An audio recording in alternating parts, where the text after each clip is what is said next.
పరిస్థితుల్లో మీరుండి జగన్మోహన్ రెడ్డి గారి మీద బురదలుతున్నారు. జగన్మోహన్ రెడ్డి గారి నివాసం అంటది. జగన్మోహన్ రెడ్డి గారి నివాసం ఇది ఇక్కడ ఉంది తాడేపల్లిలో. ఎస్, హైదరాబాద్ లో కూడా ఉంది, బెంగళూరులో కూడా ఉంది. దానికంటే 50 గదులంట 100 గదులంట ఏదో కథలు ఉన్నాయి కదా అని చెప్పి పత్రికలు మీ ఇష్టం చెప్పి రాసేసుకుంటున్నారు. మీకు చెప్పాల్సింది అది కాదు. అయ్యా, మాకు హైదరాబాద్ లో ఇల్లు ఉంది. ఎవరికైనా చూపించారు హైదరాబాద్ ఇల్లు?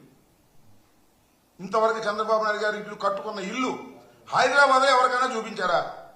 ఎస్, జగన్మోహన్ రెడ్డి గారు తాడేపల్లిలో ఇల్లు కట్టుకున్నారు. వస్తున్నారు జనం, తండోపతండాలుగా వస్తున్నారు, వెళ్తున్నారు.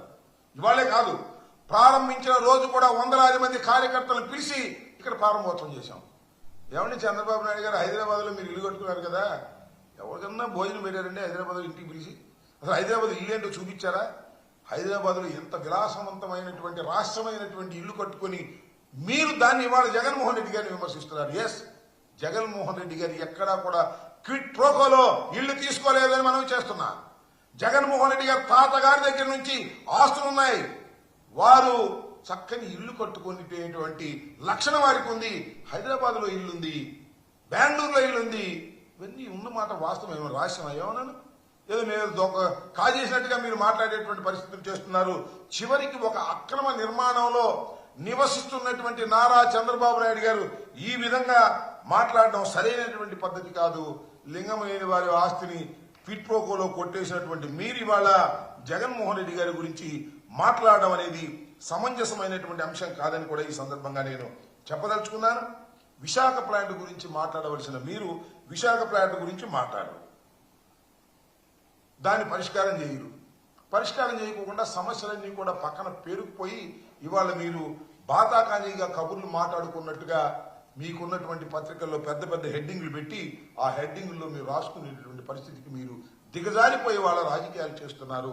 హోంమంత్రి వస్తే సమస్యల పరిష్కారానికి ప్రయత్నం చేయకోకుండా జగన్మోహన్ రెడ్డి గారి మీద బురదలేటటువంటి కార్యక్రమాలు చేస్తున్నారు.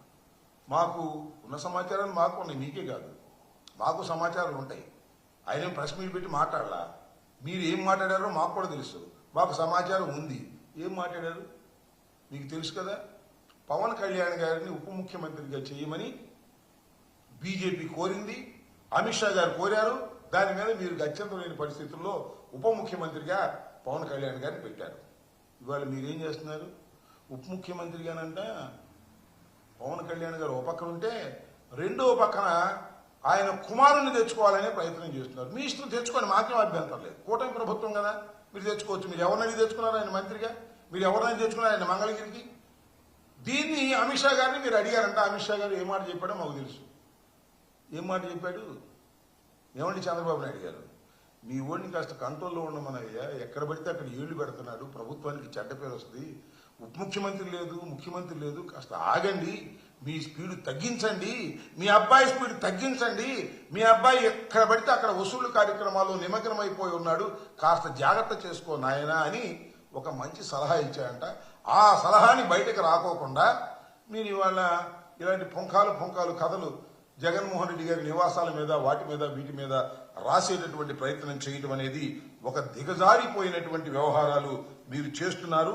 ఈ వ్యవహారాలను కట్టిపెట్టి వాస్తవాలను ప్రజలకు అర్థమయ్యే విధంగా మీరు చేస్తే బాగుంటుందని కూడా మనవి చేస్తున్నారు. జగన్మోహన్ రెడ్డి గారికి 50 బెడ్రూమ్లు ఉన్నాయి, 60 బెడ్రూమ్లు ఉన్నాయి, ఎన్ని పాత చింతకాయ పచ్చడిలో కథలన్నీ కూడా ఇవాళ మళ్ళా వండి వాచేటటువంటి ప్రయత్నం మీరు చేస్తున్నారు.